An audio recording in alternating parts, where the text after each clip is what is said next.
Ok. Aí, estou gravando. Victor, então vamos lá, meu querido.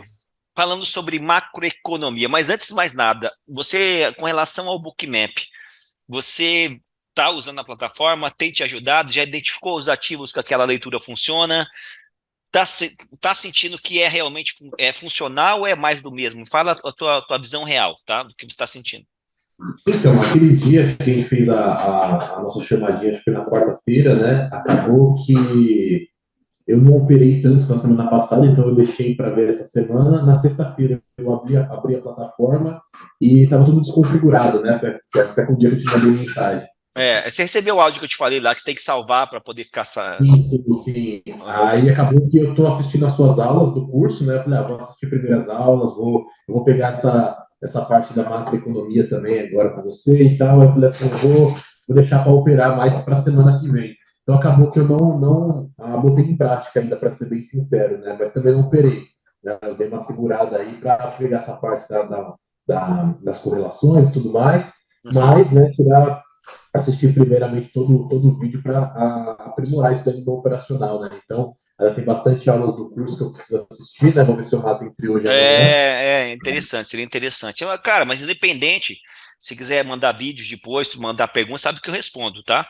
Fica à vontade, tá? Depende da mentoria. Fala, olha, rapidinho, me atende aqui, cara. Eu tô com dúvida nisso, nisso, naquilo. Cara, fica à vontade. Às vezes eu não consigo responder na hora, tá? Mas eu respondo, tá? Fica tranquilo. Então, deixa eu liberar minha câmera para você aqui. Calma aí. Não sei porque que eu não liberei ainda, porque eu acho que tá. Aí, vai aparecer aqui. Aí, tô no escurinho aqui, tá? Porque por causa do meu olho, cara, que eu fico vendo muita luz aqui, muita tela. Eu tô envolto por tela aqui, então se ficar muita luz na minha cara, me dá ruim aqui. E daí, beleza? Vamos compartilhar a tela aqui, então. Cara, para falar de macroeconomia, do ponto de vista prático operacional, tá? Do ponto de vista prático operacional, a gente tem que entender alguns conceitos na parte teórica, tá? Para depois a gente entender aí algumas coisas sobre aplicação na prática operacional, tá? Então, eu sugiro que você grave esse conteúdo, como eu falei, tá? Porque é um conteúdo aí que vai te ajudar demais para operar qualquer ativo do mercado financeiro, tá? Qualquer ativo do mercado financeiro.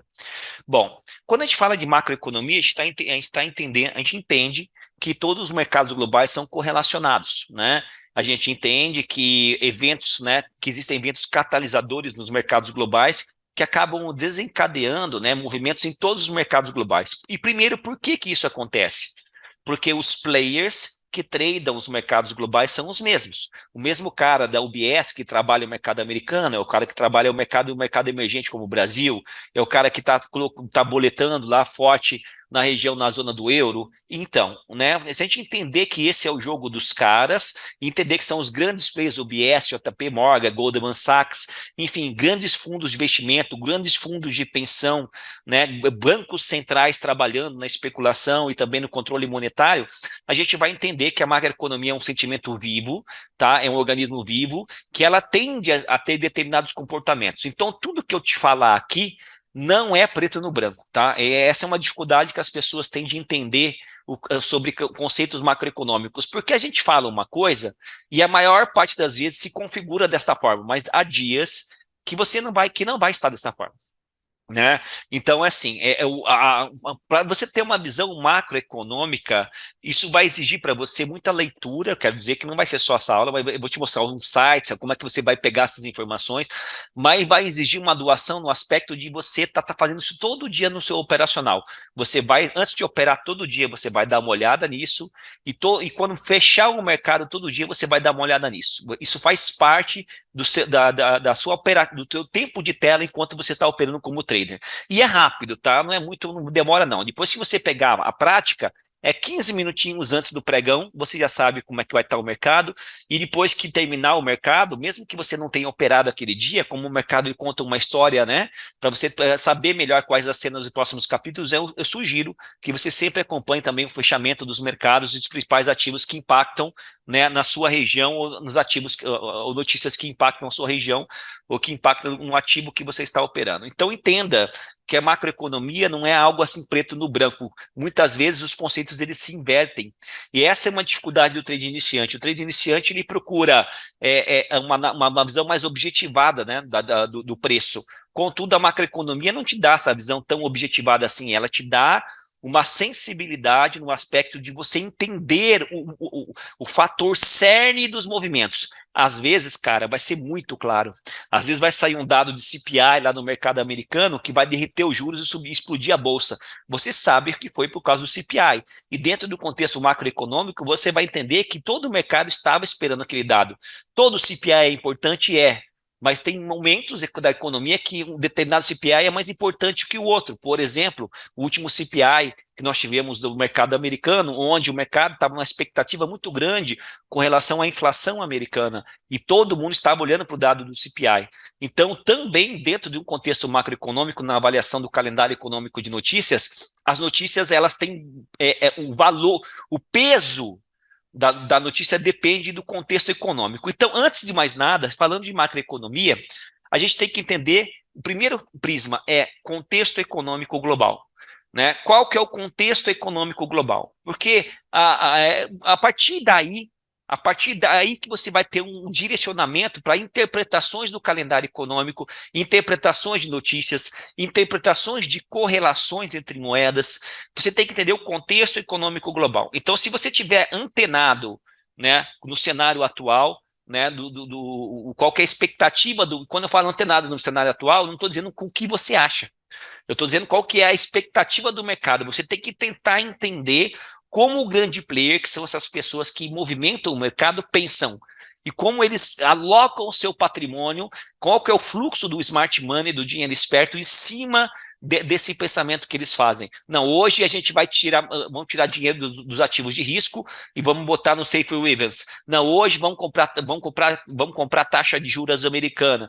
Né? Não, hoje a gente vai ficar fora do mercado porque quarta-feira vai ter um dado importante macroeconômico, então os mercados vão ficar laterais, não vamos botar dinheiro de verdade. Então, entender isso no dia a dia operacional é uma arte que não é difícil, mas exige uma resiliência no aspecto de você estar acompanhando isso, tanto no começo do pregão, como durante e no final do pregão, quando mesmo no fechamento do dia, para você entender, né, com o passar do tempo, toda essa situação de contexto, tá ok? Dentro dessa avaliação de contexto, existem pontos chaves que vão te ajudar no dia a dia operacional a entender melhor a maneira a entender melhor como os players, como o smart money está trabalhando. Se ele está buscando segurança, se ele não tá entrando no mercado nesse dia, né? E aí você vai, dentro de um viés operacional, você vai entender questões que, pô, nesse dia a volatilidade pode estar maior, ó, esse dia a volatilidade vai estar menor, ó, esse dia o ativo vai ser mais técnico, ó, esse dia o ativo não vai ser tão técnico assim, a liquidez do mercado está baixa. Então, entender esse conceito exige, como eu falei, tá, uma leitura continuada. Você entendeu mais ou menos a questão do contexto atual, o que é o contexto atual e qual que é a tua missão como trader para entender esse contexto atual? Oi, estamos aqui? Victor, teu microfone está mutado? Oi, tá me ouvindo? Não, estou te ouvindo. Você está me ouvindo? Tô ouvindo. Não, Eu beleza. estava falando aqui agora, mas aí eu percebi que estava mutado aqui. Mas enfim, não entendi sim, com certeza. E é aquela, né? Tem que continuar todos os dias analisando antes do mercado ver o que aconteceu Isso. durante, né, a madrugada, porque qualquer impacto pode gerar, né, coisas assim, sementes do gráfico, né? Não tem jeito. Isso. Aí o que eu vou te falar agora são quais ativos que você sempre vai estar de olho, sempre vai estar de olho, tá? E qual que é o teu viés de interpretação em cima desses ativos. Existem, Beleza. né, dentro do contexto macroeconômico e de macrocorrelações, alguns ativos que são pontos chaves para a gente entender para onde está o smart money, para onde está o fluxo do dinheiro, tá? E a primeira categoria desses ativos, que nós chamamos de safe haven, são ativos em que, historicamente falando, né, dentro de um grau de probabilidade, geralmente se valorizam em momentos de incerteza e dúvidas e recessão global. Né? Então, os safe havens, né, que são ativos porto seguro, são ativos em que em que o mercado está com medo, que nós vamos chamar de risk off, que o mercado está sem apetite ao risco, o risco está off. Quando o risco está off, quer dizer que o mercado está sem apetite ao risco. Consequentemente, ativos como bolsa, que são ativos de risco, performam mal. E tem dia que o mercado está no risk on. O mercado está com o apetite de risco ligado. Consequentemente, ativos como bolsa performam melhor, né? Então, a gente tem que entender essa questão da análise dos ativos safe haven para tentar identificar o sentimento do intraday de risk on e risk off. Então, é a primeira situação que a gente vai ter que analisar. Pode falar. Não, perfeito, perfeito. Tá? Então, dentro desses ativos safe haven, na busca dessa interpretação do movimento de risk on, risk off ou risk neutro, o mercado está neutro, está lateral. Bom, se o mercado está lateral, eu vou ter um operacional de comprar suporte e vender resistência. Se o mercado está risk on, as bolsas tendem a trabalhar com tendência. Se o mercado está risk off, a liquidez está baixa, o mercado tende a não trabalhar. Ou se tende a trabalhar, eu posso ter movimentos mais erráticos pela baixa liquidez. Aí o comportamento de cada ativo, dentro de cada cenário, vem também com a experiência e conhecimento nos pares de moedas do ativo que você vai tradar, tá? Bom, então, uma coisa que você colocou interessante, que eu não sabia, por exemplo, foi dessa parte do risk-off, né, que se eles não estão, né, com a versão a risco, eles estão tirando ali do risco, na verdade, eu pensei que aconteceu diferente, né, pelo fato de eles não estarem querendo colocar o dinheiro em risco, a bolsa cairia, ao invés de performar em suporte e resistência dentro de um canal, entendeu? é Não o que eu... contrário. Então, tem essa questão também. Então, para que a bolsa ande, tem que ter entrada de fluxo. E entrada de fluxo se dá em dias em que o mercado está querendo, o mercado está tomador, que o mercado quer entrar na bolsa. Que são dias de que não há aversão a risco, tá? Beleza. Dentro das estruturas da análise de preço, os ativos que são classificados como safe havens, que são ativos porto seguro, que são ativos que tendem a se valorizar em dias em que o mercado está com risk off, o mercado está com medo. Quando a gente fala risk off, o mercado está com medo, o mercado não vai tomar. Quais são os ativos de risco? Os índices, S&P 500, Nasdaq, Dow Jones. Dias de risk off, os índices eles tendem a cair. E esses ativos aqui, que são safe havens, porto seguro, tendem a se valorizar.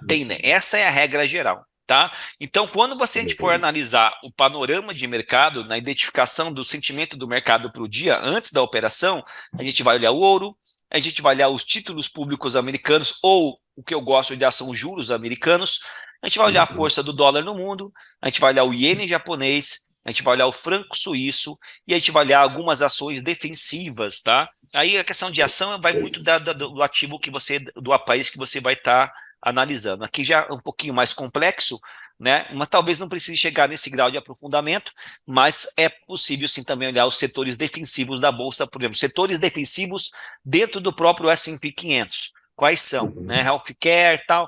Quais são os setores que sofrem mais? Tecnologia, enfim, com a elevação de juros e tudo isso importa. Bom, beleza. Então, rapidamente, então, aqui, passando um resumo estratificado para você desse primeiro momento, o ativo Safe Haven é um porto seguro, é um instrumento financeiro que se espera reter um ativo porto seguro é um instrumento financeiro que se espera reter ou mesmo ganhar valor durante períodos de crise econômica. Então, a gente acredita que em períodos de crise econômica, esses ativos eles tendem a sofrer menos ou pode até mesmo ganhar valor, né? Esses ativos não estão correlacionados negativamente com a economia como um todo, o que significa que eles podem se valorizar em caso de quebra de mercado.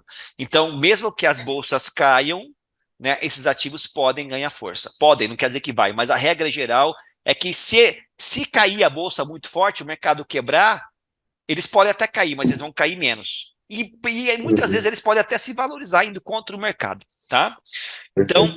Então aqui é só uma introdução, tá? Então, dentro dos ativos safe nós temos o ouro. O ouro é uma reserva de valor.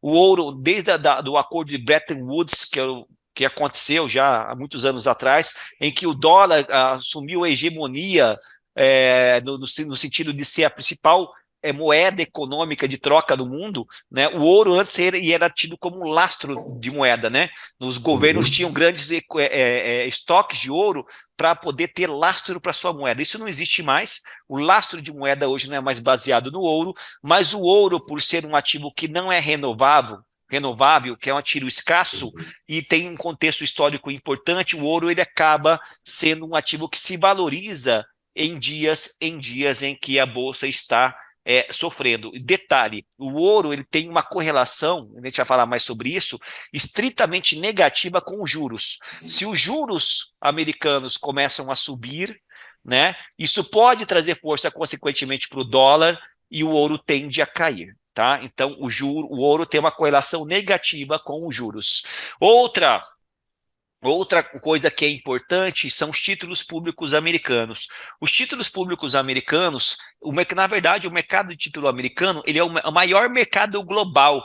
Países inteiros têm a sua reserva de valor em dólar dentro dos títulos públicos americanos, porque os títulos públicos são títulos emitidos pelo governo americano para se autofinanciar. É como se o governo americano falasse, olha, você me empresta US$ 1.000 e eu te pago esses US$ 1.100 daqui a um ano.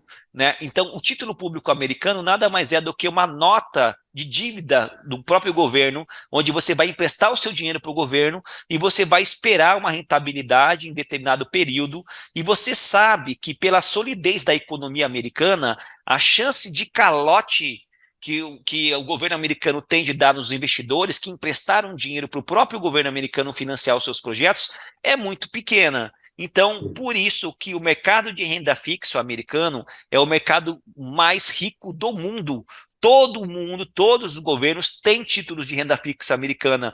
Mesmo que o juro seja pouco, mesmo que eles paguem pouco, a certeza de recebimento é grande. Então, em momentos e de crise econômica, tá? De recessão global, muita gente procura os títulos, fala, olha, o mercado está derretendo, por exemplo, o ano que vem, a perspectiva é que o mercado caia. Né? Muita gente está comprando o título, fala, cara, eu vou ganhar menos, paga pouco, paga, mas é certeza que eu vou receber. Em momentos de estabilidade, é melhor um pássaro na mão do que dois voando. Né? Então, saia da bolsa, compre título por segurança, vai ganhar menos, a rentabilidade vai ser menor, mas é certeza de receber, porque os Estados Unidos é a maior economia do mundo e a chance dos Estados Unidos dar calote é muito grande. Agora você imagina, olha agora, por exemplo, na Argentina, todos os países emitem títulos públicos, são instrumentos de autofinanciamento do governo. Eu falo, olha, me empresta o seu dinheiro que eu te pago com juros. A Argentina está pagando já 70% de juros ao ano para quem comprar os seus títulos. E eu pergunto, tem alguém comprando? Não, porque a chance de calote, como já aconteceu, a Argentina já deu calote 5 vezes nos credores, você, quem comprou os seus títulos públicos. Porque por mais que ela pague um prêmio de risco alto para chamar a atenção das pessoas, olha, me empresta seu dinheiro que eu te pago bem, ela não consegue pagar, porque você entende que isso aqui é uma bola de neve, porque se o governo empresta dinheiro barato para depois pagar caro, isso aqui é um tiro do pé do governo, pagar uns juros tão altos assim, mas ele precisa fazer isso para se financiar.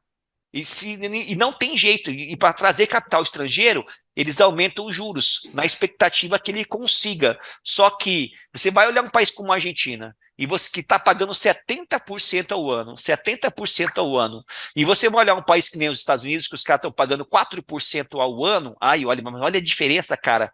Se eu botar o meu dinheiro na Argentina, eu tenho chance de ganhar 70% ao ano, velho. Só que aqui a chance de você não receber é muito grande.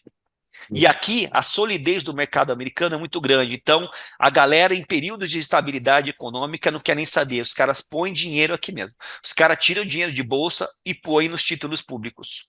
Tá? E daí tem uma situação seguinte, ó, você imagina o seguinte, uma coisa importante. Tá? Títulos públicos americanos. Eu não vou entrar na parte de técnica, tá? Porque senão ficaria muito longo, mas nós temos Treasury Bills, Treasury Notes e Treasury Bonds. Isso depende tem a ver com o prazo, tá? Com o prazo do tamanho do empréstimo que você empresta o dinheiro para os Estados Unidos, tá? Mas eu quero que você saiba que as Treasuries, tá? Os títulos públicos, eles têm paga juros. Eu empresto um dinheiro, eu vou comprar um título público americano cujo juros é 4% ao ano. Tá? Só que eu comprei o título a 100. Eu comprei o título a 100. né? Aí, vou colocar aqui $100, $100. Aí muita gente vai começar a comprar título.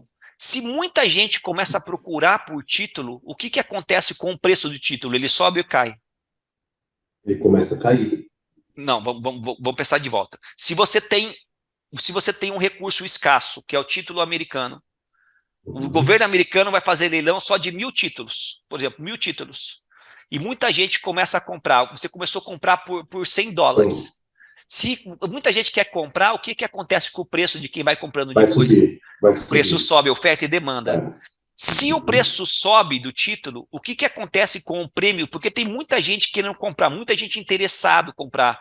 Se o preço do título sobe, o que acontece com os juros, que é o prêmio de risco pago por esse título? Ele cai. Ele cai. Isso aqui é uma É. verdade absoluta que você tem que entender. Uhum. Então, você Sim. pode avaliar dentro das cotações de mercado, e eu não avalio diretamente os títulos, eu avalio os Tá, juros americanos, né? Porque perfeito. os juros são inversamente proporcional aos títulos. Se os juros Sim. caem, porque muita gente pode comprar título. Se os juros sobem, é porque tem muita gente comprando título. Tá? Isso é uma visão mais simples de avaliação, não é só isso, tá? Claro que, por exemplo, agora, se você está acompanhando o mercado, viu que na última reunião do Fed houve uma expectativa de diminuição do ritmo do aperto monetário por parte do Fed, da elevação de juros, Uhum. os juros estão caindo agora. Né? Os Sim. juros estão caindo, está derrubando a força do dólar no mundo todo. Então, a gente tem que ter essa percepção. Mas, no modo geral, isso é um grande benchmark, tá? A renda fixa. Então, se os juros sobem, tá? Os títulos caem. Detalhe, se os juros de uma economia sobe, agora falando do valor de moeda, tá? Falando do valor de moeda. Se você tem o dólar, o que é o mercado futuro de dólar? Tá? O mercado futuro de dólar é o dólar spot, que é o dólar à vista, tá? Mais os Isso. juros, tá? Isso aqui é o dólar futuro, o dólar futuro, tá? O dólar futuro, ok? Se os juros Show. sobem, se o juros sobe, o dólar ganha força no mundo Uhum. todo. Aí você vai ver lá o DX, quando a gente fala do dólar, globalmente falando, é o DX, né? Que é a cesta de moedas perante, que mostra a força do dólar perante uma cesta de moeda. Se os juros da economia americana começam a subir, você vai ter o dólar ganhando força, isso é uma outra verdade. Mas até agora o que eu te passei é o seguinte, ó, informações pontos chaves, tá? Ativos safe haven são ativos em que se valorizam ou tendem a se desvalorizar menos em dias de recessão, em dias de medo, tá? Em mercados de recessão. O ouro, ele